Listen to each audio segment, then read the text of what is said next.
I was interested in this subject, so I got the book.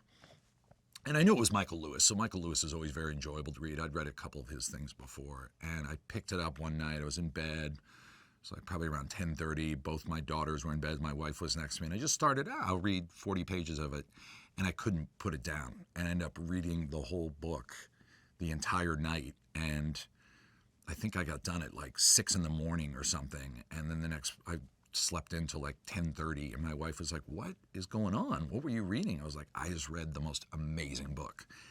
And I was telling her about it. I was telling her about the characters, what it's about, how it kind of threads all these different points of view and lines, and how it's like a get-rich story, but then ultimately it's not at all. It's actually the story of like, the fall of the banking system. It's about corruption. It's about complacency. It's funny. It's heartbreaking. And she's like, "You should do it." And I was like, I'm the guy who did Step Brothers. Like, I'm sure someone already has this.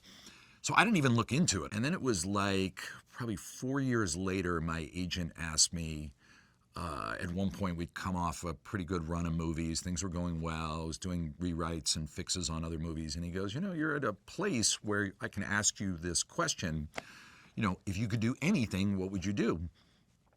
So I started naming some other comedies. There was like, I've done some stuff that's sort of action-oriented, even though it's comedy. So I started talking about some action films, and he goes, No, anything. I go, and right away, before I even knew I was saying it, I said, well, if I could do anything, I would do The Big Short. Like, why hasn't that been made into a movie? It's one of the best books of this age that I've read. And he goes, hold on one second. And he hung up the phone.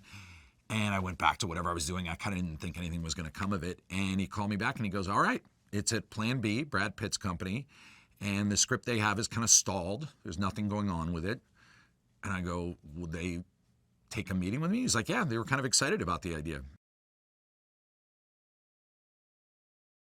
Michael Burry is the guy who it really all started with. He was the one who really saw this before anyone else. And he's a fascinating, brilliant person who founded his own fund, Scion Capital, with a little bit of money he had inherited from his dad, who, by the way, hated banking and trading.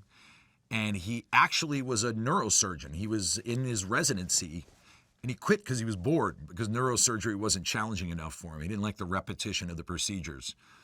And he started this fund, and he's an amazing value investor. He's just really meticulous research, reads for hours and hours, investigates these companies, which is the key to finding good deals. And he had this fund that was really successful and was backed by a couple big other companies had put hundreds of millions of dollars into it. So he had big backers. His company was getting phenomenal returns. And then he found this flaw. He found this flaw in the system with the housing market and the mortgage-backed securities and the derivatives. And life got really hard for him. He was a guy who then had to stand against the system. And all his backers, the guys who'd given him the $100 million, were like, you're crazy. People were going to sue him. People wanted to pull their money from his fund. He started getting like stomach pains, and he definitely had to go on the hero's journey. I don't think he knew he was going to. I think he just thought, well, this is correct. And that's what's so amazing about Michael Burry, is that he's a guy who just follows the logic. He doesn't respond to what's popular. He doesn't respond to the guy in the $7,000 suit who's charismatic. He purely looks at the numbers. Christian's amazing. Christian has a work ethic like I've never seen. He's a little bit like Michael Burry in the sense that Michael Burry's all about the work, and that's the way Christian is. There's no air of being an important actor. There's no giant entourage. There's no diva-like stuff. It's all about the work. And he and Burry really hit it off. They really ended up having a great time together, and Burry really loved Bale, and Bale loved Burry. And I think they shared that bond that they're all just about the work. They're good guys. But what I love about them is they have a little bit of a weird, messed up family vibe to them. And they all know each other backwards and forwards and all mess with each other and bust each other's balls.